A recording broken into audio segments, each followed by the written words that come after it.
Behind home plate, we bringing it to them all day. You know what's up? Welcome to Birdland. Win or lose, we bringing it to you always. You know what's up? Welcome to Birdland. Orange or black, we rebuild the pack. No matter where we at, you know we coming back. Section 336, we on this, so tune in. You know what's up? Welcome to Birdland. Yeah, welcome to Birdland. You know what's up? Welcome to Birdland. Now, here come the boys from Section 336. Ladies and gentlemen, boys and girls, Baltimore sports fans of all ages, welcome to Section 336, Next Generation Baltimore Sports Talk. I am your endearingly stuttering host, Matt Sroka. As always, I'm joined by the button lover, Josh Sroka. Hey, Matt. How's your day going? Good. It's been a while since we talked, Josh. It has. I think, I don't know, things have been busy here. I know you've been busy with Little League running on. Let's not sugarcoat it. We all know the real reason we haven't recorded in a while. And that's because Josh has to listen to the new Taylor Swift album on a loop nonstop, and he couldn't focus on anything else for the past couple of weeks. So now that Josh has kind of moved past that, we can record the podcast again. No. No. It's Kelly into it. Like Emily got the album day came out. We've been blasting in our house. Kelly doesn't do Taylor Swift? No, we don't do Taylor Swift in this house. Oh my. No. Okay. No. We are grown adults. I thought it was a requirement for women in their 30s and 40s to have the album the second it comes out. I believe you are too old for Taylor Swift in your 40s. Ooh, I think 40s is the target audience. I don't think so. Josh, I think the target audience is college kids. Oh, I think this is a sidetrack I don't want to get down, but I think you're so off base. These kids, Emily grew up with Taylor Swift. I think the majority of her audience is 30s and 40s. Let's see. I can tell you thanks to the internet. Okay. Well, I don't really trust everything with the internet. I do my own research. 45% being millennials. Oh, yeah. I don't know what millennials are. That's 30s and 40s. I don't think that's 40s. Yeah, I'm at the tail end of the millennial. At the very end. All right. Well, this stat doesn't make sense because it also just says something about Singapore being a huge percent. See, I told you don't trust the internet. Yeah. Do your own research. We got a lot to get into. I'm sorry, really? You got to sidetrack. The Orioles have been so busy for the past 2 weeks that we've got a lot to talk about. Well, I'm more meant glamping. Emily and I had a big fight over my cheapness. That's probably better for the Michael Mara show. But there's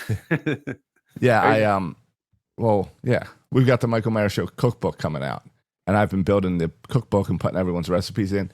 You are the only recipe that has a footnote added to the recipe. Okay. Because you added a note in your recipe that this entire recipe, as long as you grow your own vegetables, will be less than 50 cents a person. Yeah, that's pretty good, right? That's pretty good. Yes. I bet they don't even talk about costs with the other cookbooks. No. But pretty big requirement there, though, to grow your own vegetables. Okay, it's not that hard, and it helps the environment. I've tried twice, and I haven't gotten a single vegetable out of it. Hey. Before we talk about Albert Pujols, I want to ask you this. Here was what the crux of the fight I didn't was. know we were talking Albert Pujols. Okay. That's this whole podcast. Yeah, when we get the Orioles eventually. Around Albert Pujols talk. No, we haven't shared kind of our thoughts kind of as Orioles wrapped up too, or kind of we haven't had this post-mortem about the Orioles season. Yeah. And I don't want to belabor it, but I do want to talk about a couple of things.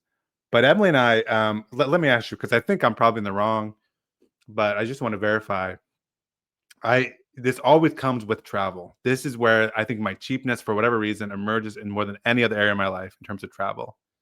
So we're going to Houston next month, and so I've been following the airline tickets as I do. And when we were out glamping last week, I got an email from Google Flights that the price dropped, and the price of Houston are not cheap. They were like $100, and I like to fly at 50. But because you buy all your flights one way. Yeah, I do one way. And though now they're picking up and getting sneaky on it, and sometimes you got to watch them. They'll put a round trip lower than the one way because they're on to people like me who book. Good for them. Good for them. People like you are weird and psychos. Yeah, and I'm sure it sets a red flag off every time someone purchases a one-way flight. Yeah, It does. They don't want you to book the one ways. But anyway, it was for 50 for Spirit, so I booked it right away because $50 is that's my price.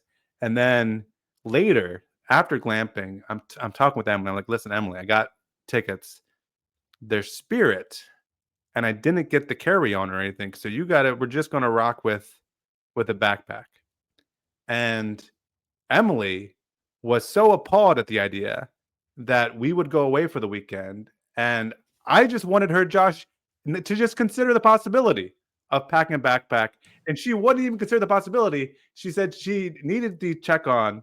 We're going to like a nice dinner. It's an anniversary thing, and we're going to a nice dinner. And she said, the idea that I would even ask her to take everything in a backpack and not have a carry-on was outrageous. For how many days? A weekend, Friday, Saturday, Sunday. Then you shouldn't even expect to take a bag. It should be just assumed it's a weekend trip. It's a carry-on trip. You think you need a carry-on for a weekend trip? Oh, no. That's what I mean. Oh, right, because Spirit charges for the carry-on plus for the carry-on. The carry-on is as much as a ticket. Yeah, I think is it reasonable to expect her to just take a backpack with no, carry-on? Is this a weekend trip with just you, or will she be around other people? No, we're going to a nice anniversary party with a lot of other people. Then yeah, she needs a carry-on at minimum. What do you mean at minimum? You're gonna at check minimum. back too for the weekend? Well, it depends how many dresses and outfits she needs to take. It's just one fancy nice dinner. Yeah, that she's not going to be able to get that in a backpack. She can't get that backpack. That, her makeup, her hair equipment. Yeah, she has a lot that's going on with the makeup and the hair stuff. Exactly. She's like, she'll have to buy all new stuff there. I was like, then buy new stuff there. Right. Well, it's like you and I can travel with a backpack. No problem. I can literally travel with a fanny pack. But if you need to wear a full suit, you can't throw that in a backpack. Watch me. Well, how are you going to deal with all the wrinkles when you get there? They get ironed. You can get an iron at the hotel. Hey, the other thing, and I think at this point, because I thought this second thing I did, Josh, was more egregious, but she didn't even put up a fight about it because I think she was just either fed up or there might be another reason.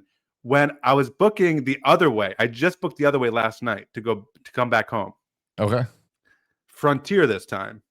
Now, Frontier has this nice deal where it's called the bundle or something, where you can get to pick your seat and you get a carry-on for an extra $30. But if you don't do that, then you don't get a carry-on. You just get your personal item. But what I wanted to do is, and Frontier wouldn't let me do this, I wanted to get her an economy bundle, her the bundle. Yeah. And me just no bundle. Right. But when you buy tickets, you got to do the same thing for both tickets. You got to bundle both tickets or whatever. So why not just buy them separately? That's what I did. But the problem is when I do the basic, I don't get to pick my seat. Yes. And she wants you to sit next to her. Well, that's what I said. I said, Emily, I'm trying to save $30. And so is it okay if we might not end up sitting next to each other? I don't know if she can change. How long's the flight? 3 hours. Pay the $30. Emily was like, I don't care, Matt. And I think because she probably wants a break from you. Yeah, I think it was because I think she actually didn't want to sit by me. Either she didn't want to argue with me again because of the carry-on thing, or she doesn't want to sit by me. No, it's not about wanting to sit next to you on the plane. It's about not wanting to have this conversation with you now. Just whatever. Because she doesn't want to have it now. You pay the $30 and then you get on the plane. And I know you. You will be looking around at all the empty seats and being like, I didn't have to pay this $30. And for 3 hours, you would be talking her ear off about how you can't believe you spent $30. Yeah, but you know what I did? I did a good compromise, Josh. So you'll be proud of me. I spent a little bit extra money. I spent $6 to, you can choose your seat for $6. Okay. And so, you could pick her seat with her bundle. So I picked her seat. And then when I bought my ticket, I chose my seat right next to her for the extra $6. Oh, I thought you said it was $30 to choose your seat. That was for the bundle that involves the carry-on and the choosing your seat. So I just did the choose your seat. All right. Your cheapness is ridiculous sometimes. I know, but I'm glad to talk to you because I can't talk to this about Emily. She doesn't want to hear it. Well, yeah, no, I don't. It's going to get you in trouble at some point. And the problem, what am I saying? It does get you into trouble, but then you just laugh the trouble off, and then maybe other people stress about it, and you don't. You'll let Silas stress about the fact that the light rail is now broken down and you can't get to the airport, and you're just lollygollying around. But you picked us up, Josh. No problem. There's Yeah, always yeah. there's always a plan B. Oh, I saw Silas's face walk into that car. Yeah. I know. He was not happy. Hey, he did something the other day. We were at a travel ball tournament and we got second place. And I was a little bit mad we got second place because we've been kind of crushing it. And Silas, you know what his problem is? I rarely ever see him mad or upset on the baseball field. Even when he loses, he's just like happy as can be just to be out there playing. And sometimes, and then we had a fall ball game because he's doing fall ball too, which is so much fun. And he popped out twice, and then he was on deck to come up, and the game ended. And for the first time, I think that I can recall, I saw him mad at his play and mad at kind of the end result. Even though his team won, he was so mad because he popped out twice and didn't, and made me so happy. Made me so happy to see him mad because he's usually just happy out there all the time. Where's the competitive spirit, dude? Get mad, okay? It's like the Orioles when they lose, lollygagging around there. Get mad, get some fire. I don't know. I think the Orioles this year, as bad as they were, did show a lot of fight. Yeah, but when they were losing, they don't care. They only care when they're winning. I was glad to open up Game Changer and watch a little bit of Silas's game on Sunday and see him hit a triple to left field and then next at bat a triple to right field. He that was spreads fun. it around. He spreads it around. Yeah. All right. You want to get into some Orioles talk? We can, unless you want to hear about old man softball. Oh yeah, a quick old man softball story. Well, What is old man? Is there age requirements here? There is. You have to be at least 45 years old. Okay, I'm almost there. And I am the only person in the league that still has a 4 in my number. This is like you went from being the oldest player in the league. I am the kid to now the youngest player in the league. Yes. You flip the script. You're like a rookie. I am the kid. Prospect. Every team we play, someone on the other team comes up and asks me my age. and the other coaches are all taking notes because they all want me on their team next season. Because because I'm the kid on the team. Are you pitching now? Or no, you're probably moving around now. I am playing third base. Third base, Josh. You can't throw from third to first. That's outrageous. I can do that. You have no business playing over there. I've been playing third base perfectly fine. Even made a little slide and catch the other day. Yeah. How many times do you have to stop for injury? I haven't had that, but here's what I will say. Okay. When we go into the dugout, sometimes you go to the dugout and teams are passing around sunflower seeds, bubble gum. Oh man, don't get started with bubble gum with these kids. These evening leagues, you'll have a case of beer being passed around. Oh yeah, that's true. In the old man league, yeah, but they passing around a stick of icy hot in between innings, and I'm watching them, and I'm like, they can't just buy their own. Like one guy rubs it on, and then he passes it to another guy who rubs it on, who passes it to a third guy. That's like sharing chapstick. Yeah, you don't. And they're all like, just don't rub it on your groin. And I'm like, wait, people rub icy hot on their groin? That would burn. I guess if it's sore, I guess you got to draw the line somewhere. Yeah, and so that's what gets passed around the dugout for old man softball. That's good to know. You'll be there soon. Icy hot, on Tuesday, we've been getting a lot of rain, and my games are Tuesday mornings, and Tuesday is the only day that I can play in the morning, because we recorded the Michael Mayer show in the afternoon. Right. And this past Tuesday, because of all the rain, they've been scheduled some makeup. So they scheduled a makeup for Thursday morning. And the game ended Tuesday, and we're packing up. And the coach is like, all right, I've got a list. Everyone will be here on Thursday for the makeup game, except for Josh, because he still has a job. I'm the only person on my roster with a job. It's all retirees. That's fun. Well, yeah, I guess if you play in the daytime, that limits the pool. It does. Probably. It does. But I like it because it means I get to play while the kids are at school and Kelly's working, and I don't take away from any family time. Yeah.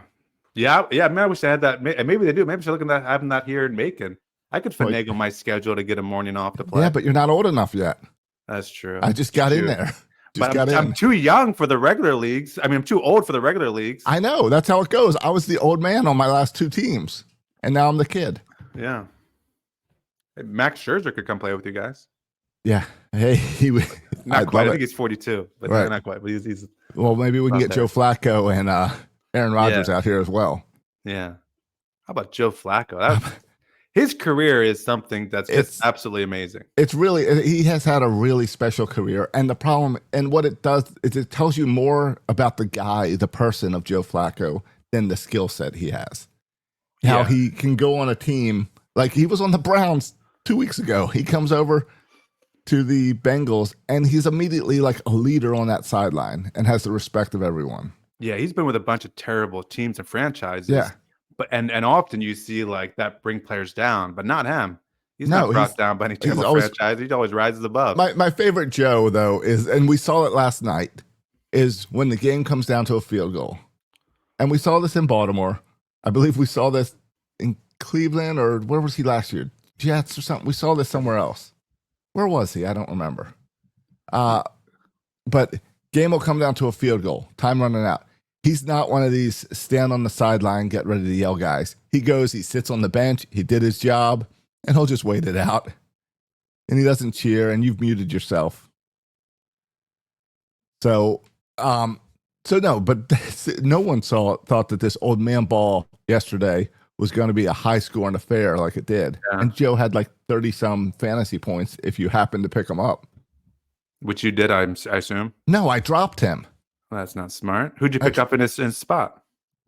Fields, I think. Oh, I think Fields had statistically one of the worst Yes. QB performances in the history of football. Oh, last trust week. me. I looked. That should work out well for you. Well, I dropped him when he got benched by the Browns, and then I didn't think anything of it when he went to the Bengals. And then I went and looked to try to pick him up, and someone else already picked him up. Well, my favorite is shots of Joe like smiling and laughing, and then like a minute later, shots of Aaron Rodgers who's always yelling at Yeah. people. Did you see where they were celebrating, and the one Steeler went and jumped on Aaron Rodgers' back and tackled him to the ground, Yeah. and he got all up and pissed and pushed the guy off. Yeah. Yeah, no. That's just two different people. But I think it also says the Joe Flacco thing also to me reveals something about how just at the NFL teams and the way just the league is, they don't know what they're doing all the time with quarterbacks. Yeah. I mean, how many people have gotten jobs over Joe Flacco repeatedly? Oh, Even a guy like Aaron Rodgers is so, sought out when Joe is just sitting there and he'll make you a better team than half the quarterbacks in the league. it was the same week that Lamar got hurt and Joe got benched.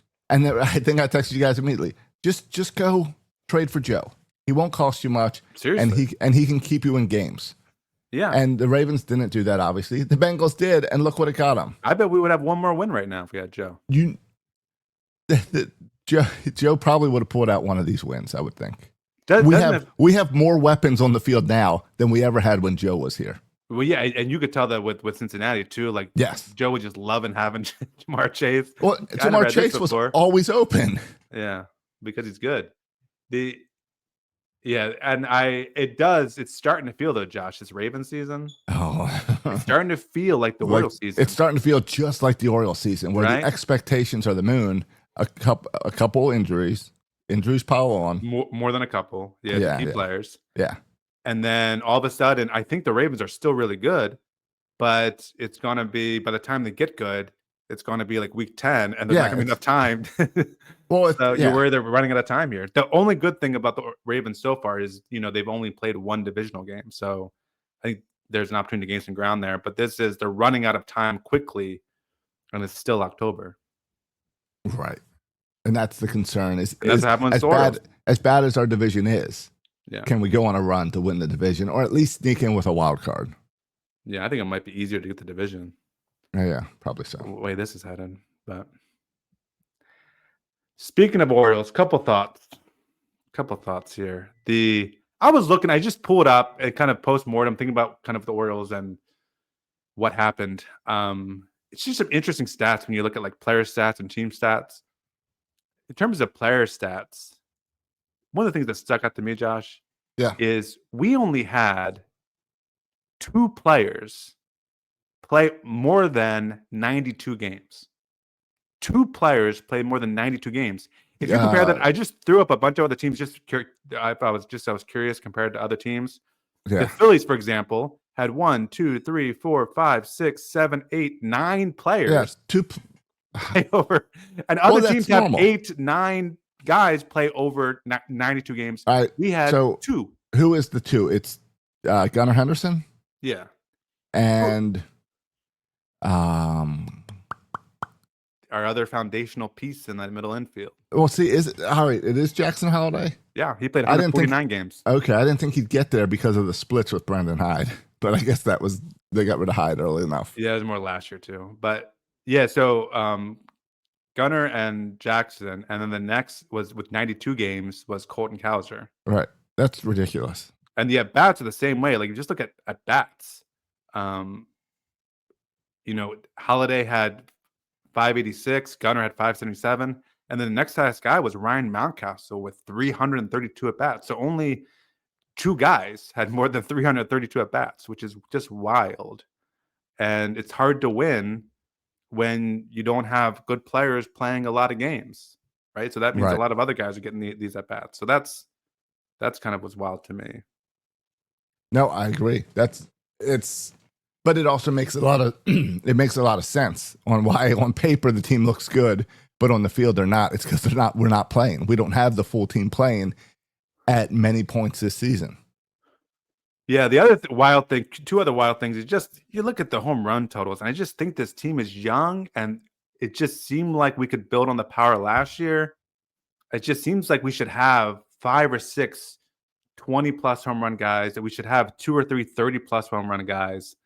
The leader in home runs, 17. What are we talking about here? 17? Yeah, that's ridiculous.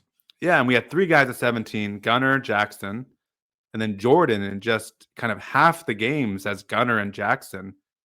Jordan had 17. So, I mean, there's a potential there if Jordan can ever play a full season. And Kobe Mayo had 11 in just, his 80 games. So that's encouraging, I guess. But so I think there is a potential there, but the end result this year, and that's the other stat, and this is related, RBI. Yeah. Well, we've seen that problem with RBI. We saw the problem of how bad we were with runners in scoring position and the rest this year. Yeah, and usually a team has, a guy in the hundreds, a couple guys in the 80s or 90s. Our highest guy was Gunnar at 68. How does Gunnar batting second, third? Yeah, how does he end up with just 68 RBI and playing most of the season? Yeah, no, Holiday that's bad. 55 is low, but it makes sense because he's batting leadoff He's a late. lot. Oh, yeah, he's been leadoff. So, no, it makes no sense, especially with a guy like Jackson Holiday who is getting on base ahead of you. Yeah, so that's and that, I mean, the ultimate is you look at team stats. I mean, this is where it gets you in terms of runs scored. This year we were 24th in baseball in runs scored. So it's hard to win. I'm not breaking news here, but if you look at the playoff teams, they're all top 10 in runs scored. And this is why we're 24th. And this is why I want to talk about next season, not this season, because this is all sad.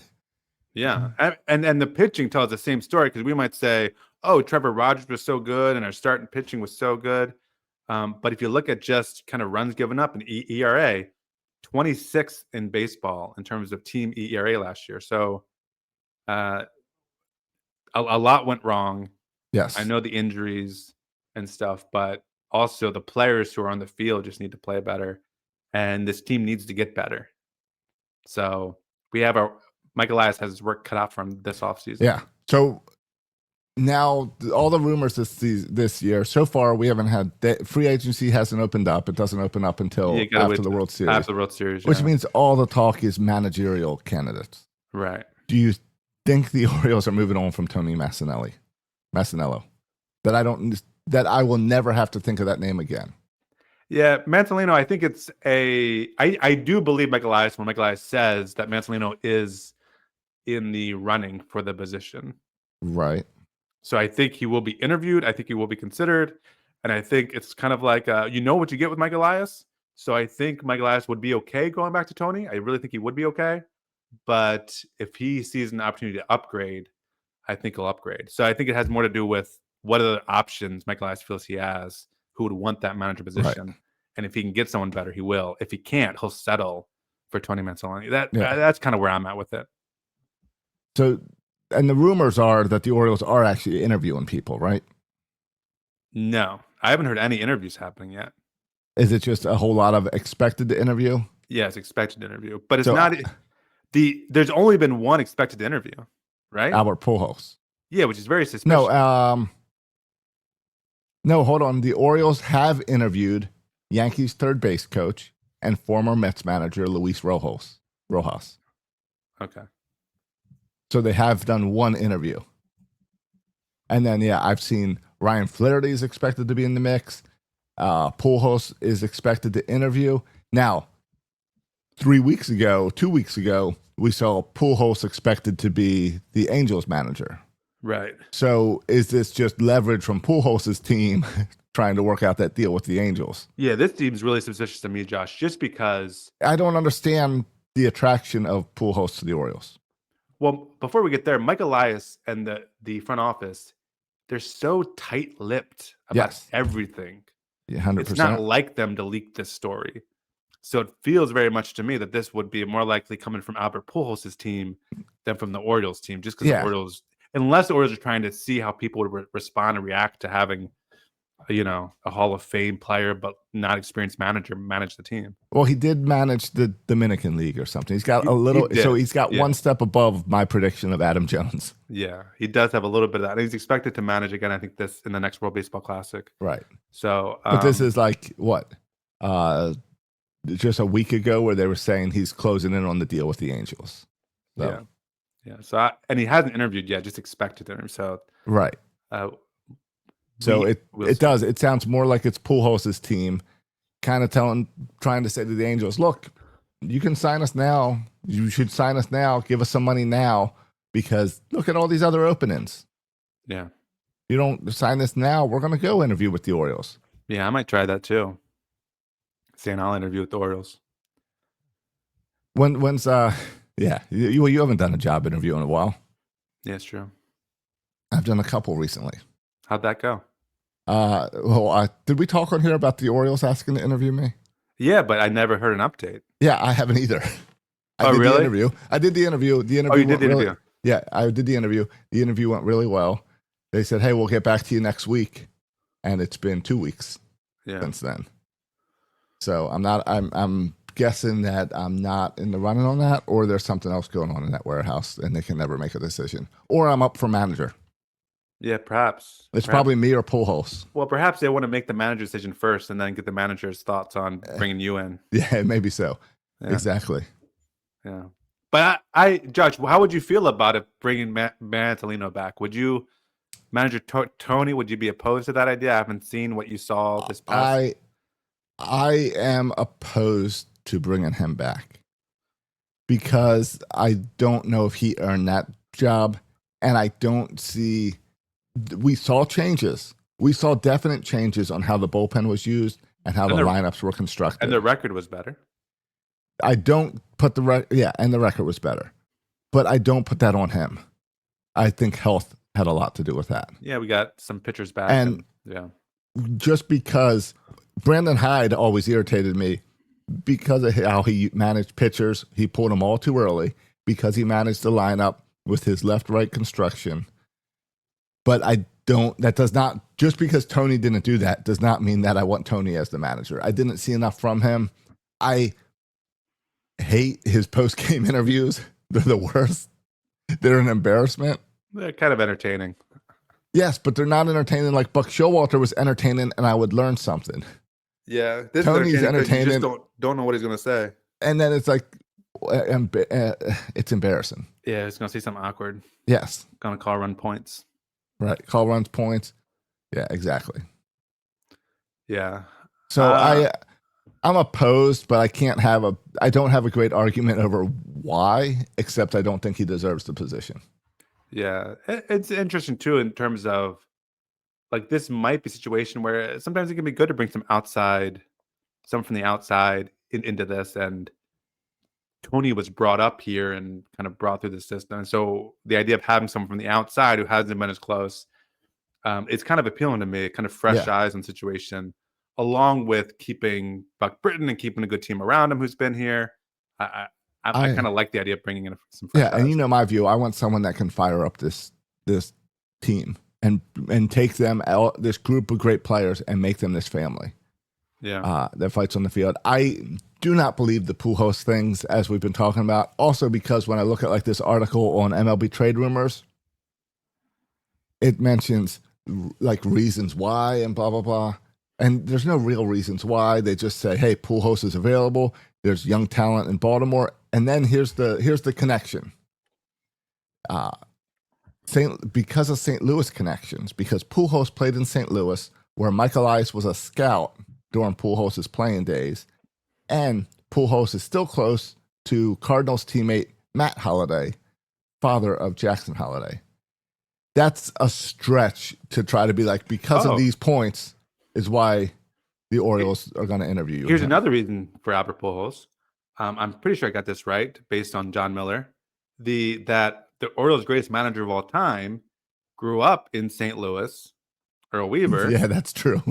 Yeah. And then managed the Orioles and was the most successful manager in the history of the Orioles. Exactly. So we still have that St. Louis tie-in.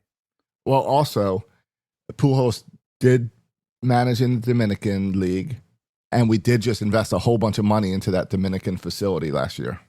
Yeah. And we do have some young Dominican players who have just come up or will continue to come up in the next couple of years. Yep. And Albert Pujols' first name, Albert, starts with an A. So when we line up alphabetically, he'll be at the front of the line. True. And he's people love a bilingual manager, and that's almost becoming a necessity. I don't think Manzolino is bilingual. So he can barely speak English. It's that advantage of being bilingual that Albert Pujols has going for him as well. Yes. That I think people are enamored with. Yeah. So I like Albert Pujols. I just don't think there's any attraction to bring him to Baltimore. It doesn't seem like a Mike Elias type of decision. I would be really surprised. It doesn't. It doesn't at all. I would even be surprised with the interview, to be honest. It doesn't seem like a great right fit. The Rojas, Luis Rojas from the Yankees, that's the type of guy you would expect for interviews and possible offers with Mike Elias. Yeah, I don't know veteran coach, manager. I don't know much about Rojas, to be honest. He's 44. He was the Yankees' third base coach for the last 4 seasons. Began his coaching career with the Nats Dominican League, and then he joined the Mets after that. So he's been, again, you've got that bilingual probably because of he's coached here and the Dominican League. So he be big league staff Mets quality control coach in 2019, and Rojas was then upgraded to the top job in 2020 for the Mets. Yeah, it was not successful as being the top guy for the Mets. That is correct. But maybe he learned from his mistakes. No one's really been successful at the Mets. Even Buck Showalter failed at the Mets. That's true. But if we're going to take a failed Mets coach, I'd rather have Buck Showalter. Oh, yeah, me too. Anytime. Because no matter how bad the team is, the post games will be great. Yeah, I don't think it's happening. But has Buck showed an interest, of getting back into managing? Does he want to do managing? He interviewed for some jobs last season. Oh, it seems like a bad fit with Mike Elias. I don't think that would. I think with Mike Elias, him and Dan Duquette butted heads. I think the only way he and Mike Elias would get along is you stay up in the warehouse and let me run this team. Yeah, Mike Elias is not going to do that. And Mike Elias wants too much control, I think. Yeah. Agreed. So I don't see that working out. Yeah. All right. And so maybe there's an advantage of, like, I was thinking in my head for a manager for the Orioles, I was thinking, like, let's bring in an established guy who's won a lot. They're going to butt heads with Elias. Yeah, but maybe Mike Elias is thinking, let me bring in a young manager who has less experience, who's maybe had some failure, so I can control him better. Which worked so well for Brandon Hyde. Yeah. No, it doesn't work. It did work well, Josh, until it didn't.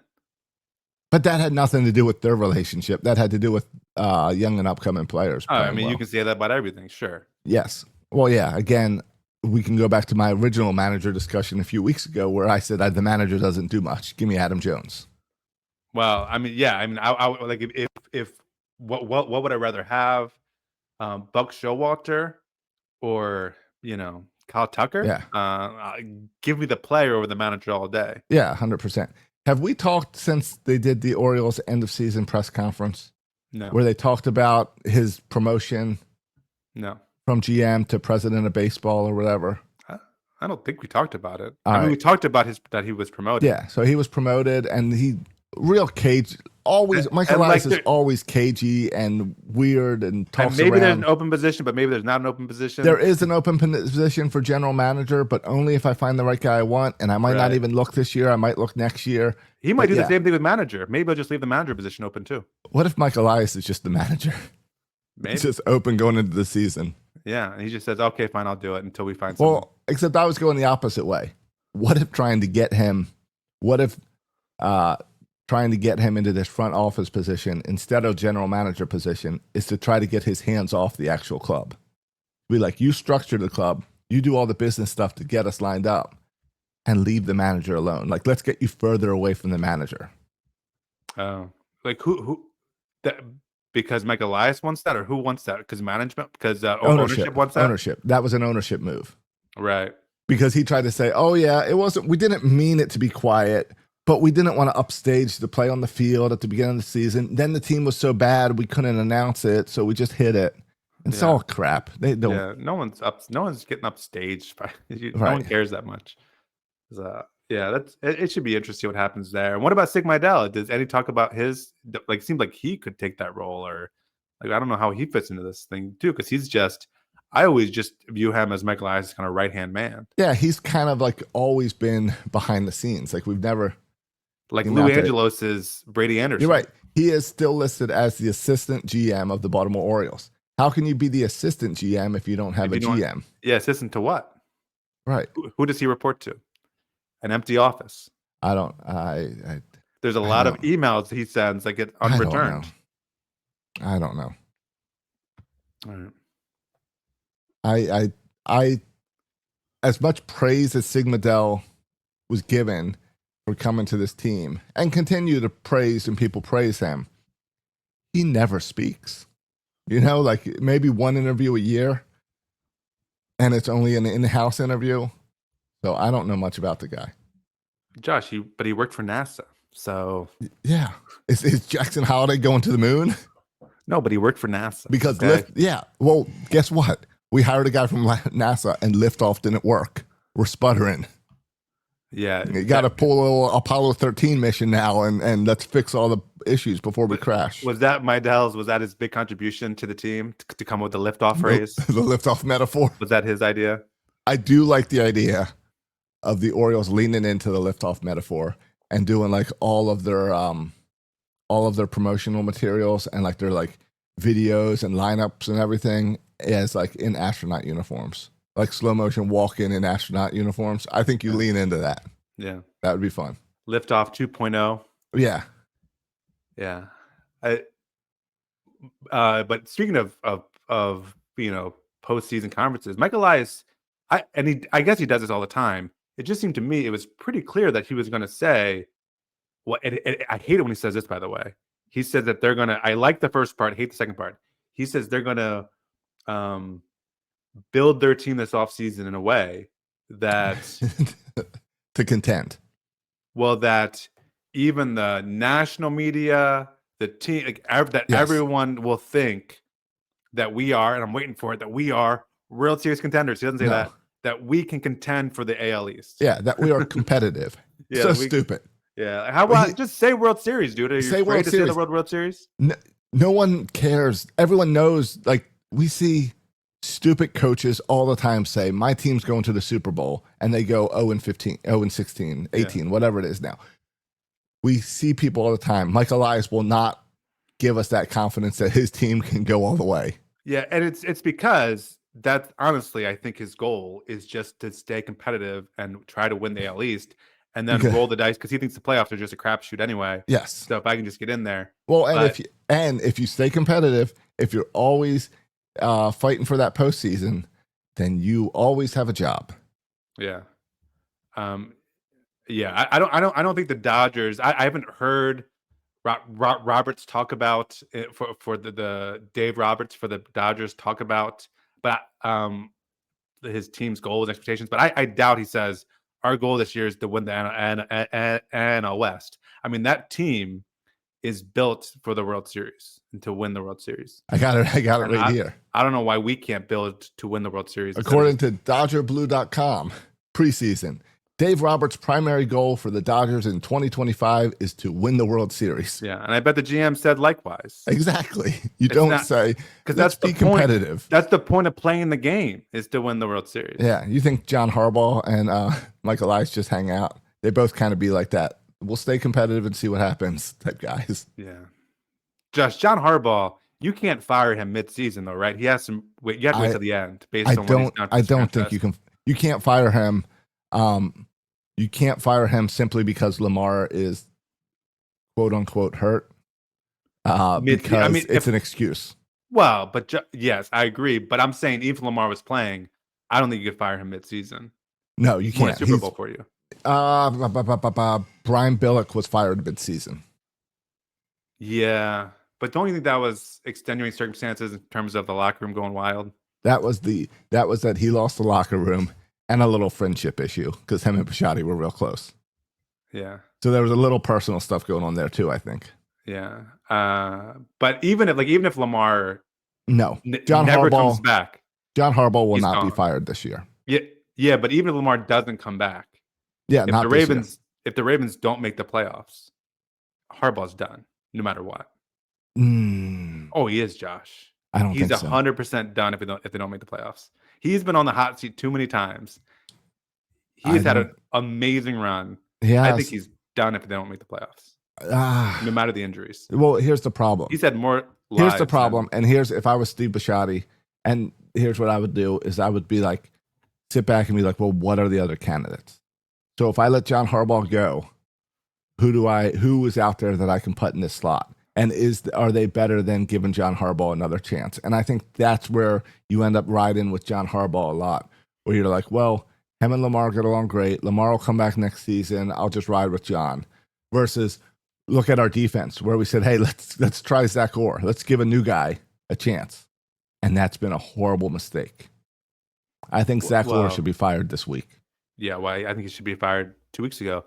Yeah, but this is the bye week. This is when you would do it. But of course, I think you would have done it earlier this week. Yeah. But I mean, if they do fire John Harbaugh, Tony Mantelino could be available. Yeah. Brandon Hyde's available now. Brandon Hyde's available now. You can make that move real quick. So maybe Adam Jones. He seems to like the Ravens.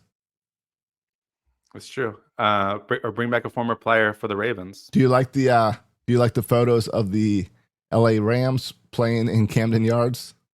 I haven't seen any videos. The practice. It's the players are all.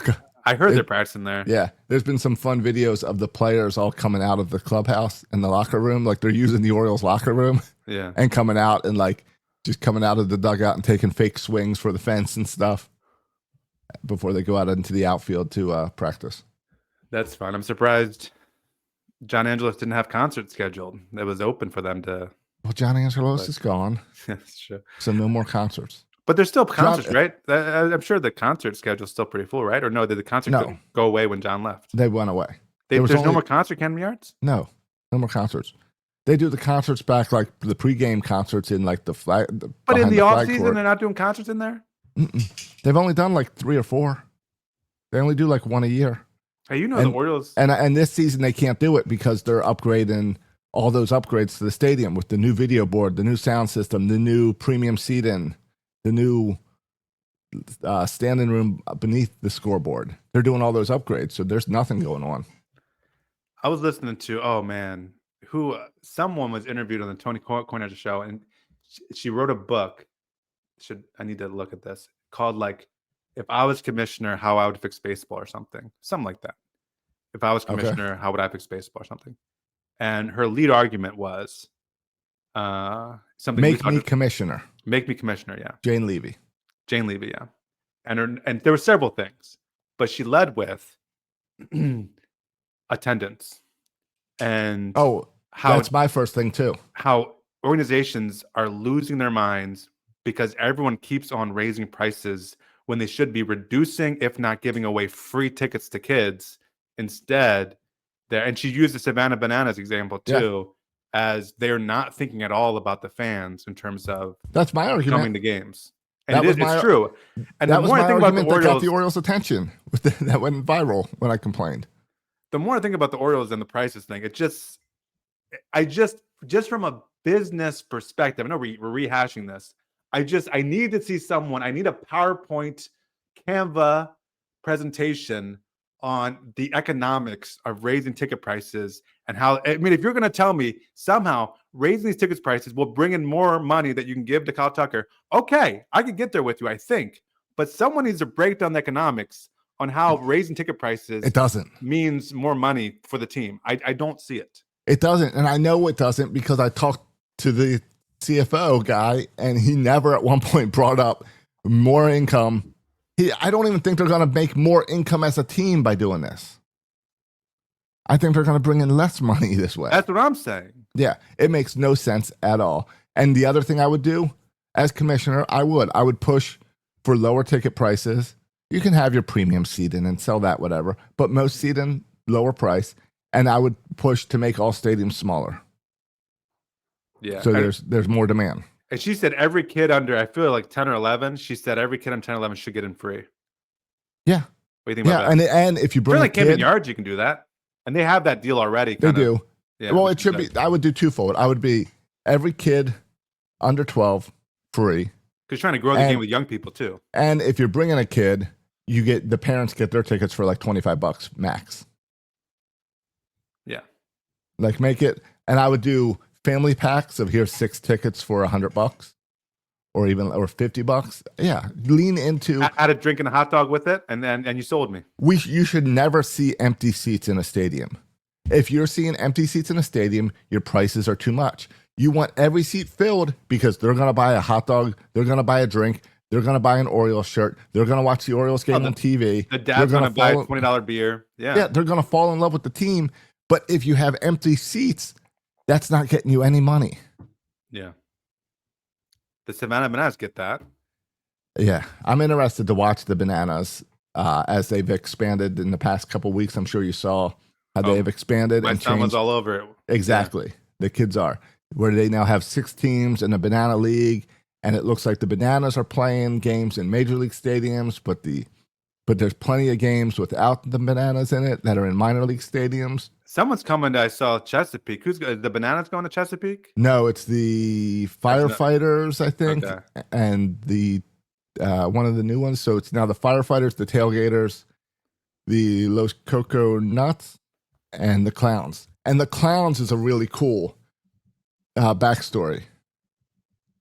How they are kind of revitalizing that old franchise. Oh, I don't know that story. That is an old Negro League team that played, and they were basically, if you look at the videos of them, like people went and saw them because they were fun and goofy and fooled around on the field while also playing baseball. Very similar to the Bananas. Yeah. So that's a partnership, kind of to bring that back. So I'm really curious. I think there's playing like 180 games between the 6 teams.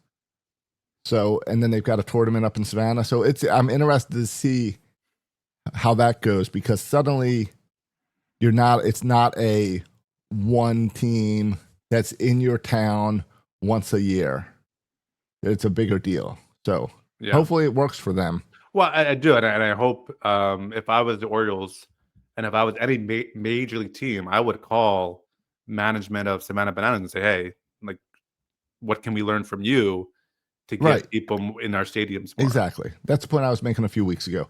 I found out last night, that one of the guys on the Party Animals, who is one of the teams in there, he's played for the Party Animals for the past 2 or 3 years. But prior to that, he was my center fielder on my softball team for a couple of years. Oh, really? And I found, it's a guy named Tanner, and he's a great ball player.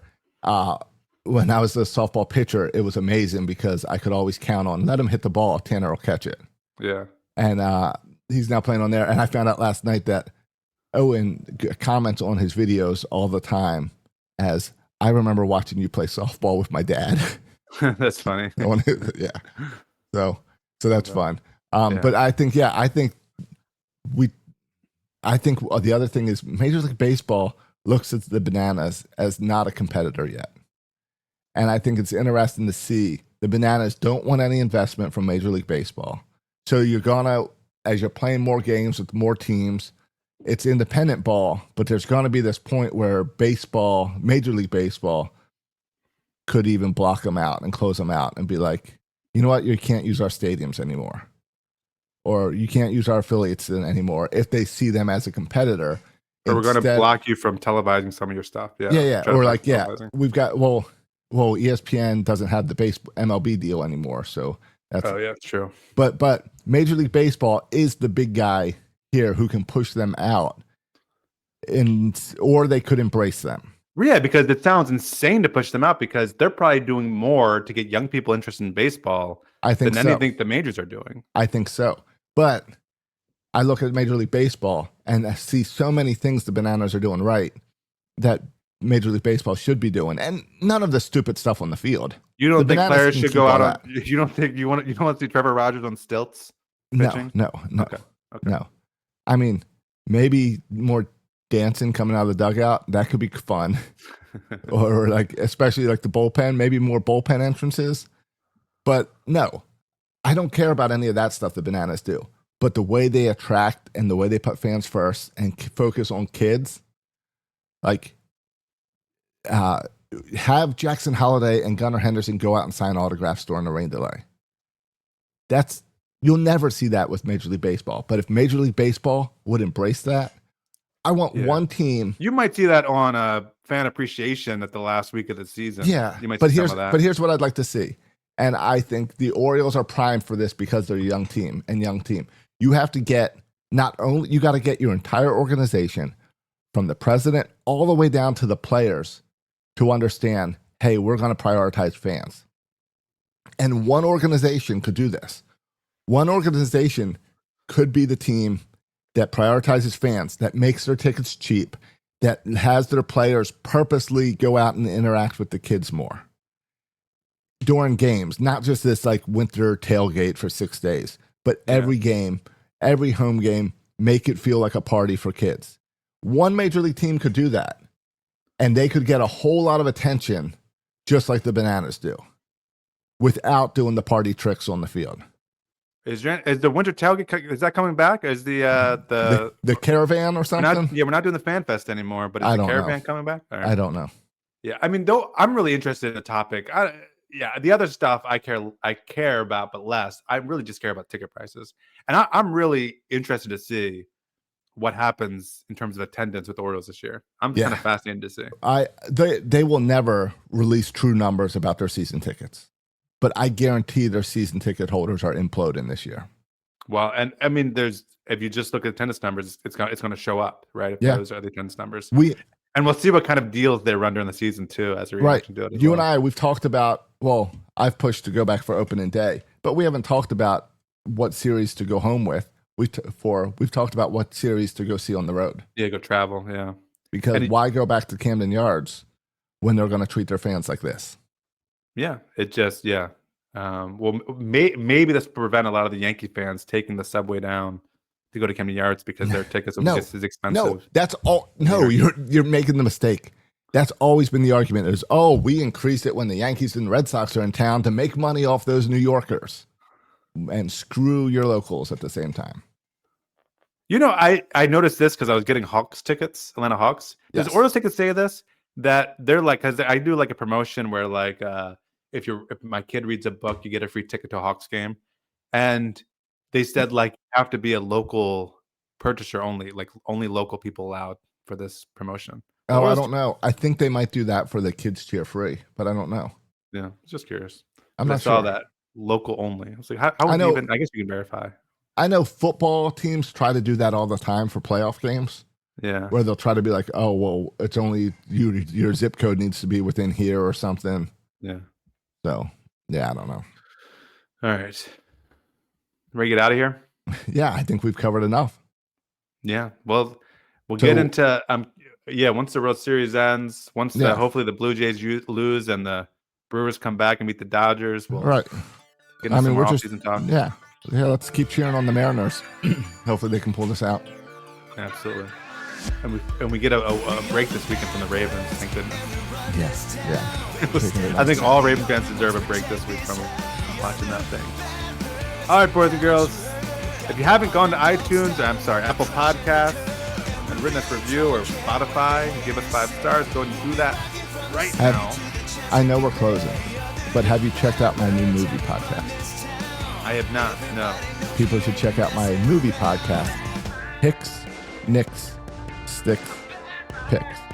All those words end in X. And it is with Rob Spiewak of The Michael Mayer Show. And Rob loves old movies.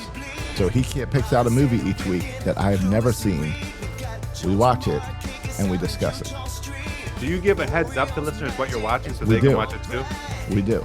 Okay. Yeah, we just did. Is it Rosemary's- beneficial to watch the movie before you listen to the podcast? Or doesn't I think you can go either way. Okay. These are old movies that are kind of generally like people know some about it. Like we did Rosemary's Baby 2 weeks ago, Yeah. and this week was Albert and Costello Meet Frankenstein. Okay. Again, a movie from the 1940s, where I would never watched it, but I know enough of the context that I can listen to a discussion about it. Yeah. And this week is an old Disney movie, a Disney cartoon, so it's on Disney Plus, and I haven't watched it yet. Ichabod Crane and Mr. Toad, I believe is what it's called. Yeah, I feel like my film knowledge is lacking, so this would also be a good way to kind of go back and appreciate some films that I probably should have already That's how I watched. feel about it, is it's movies, and like I say all the time to Rob, like I would never watch these movies, but they're old movies I've heard of that I feel like, oh, I probably should have watched that at some point in my life. So it's a chance to go do that. So people should check that out. It's all over my social medias as well, but it's Hicks, Nicks, Sticks, Picks. All right, yeah, check that out. And you can follow Josh on social media. At Josh Soroka. You can follow me on X at Section 336. Thanks for listening, boys and girls. And as always, go O's and go Ravens.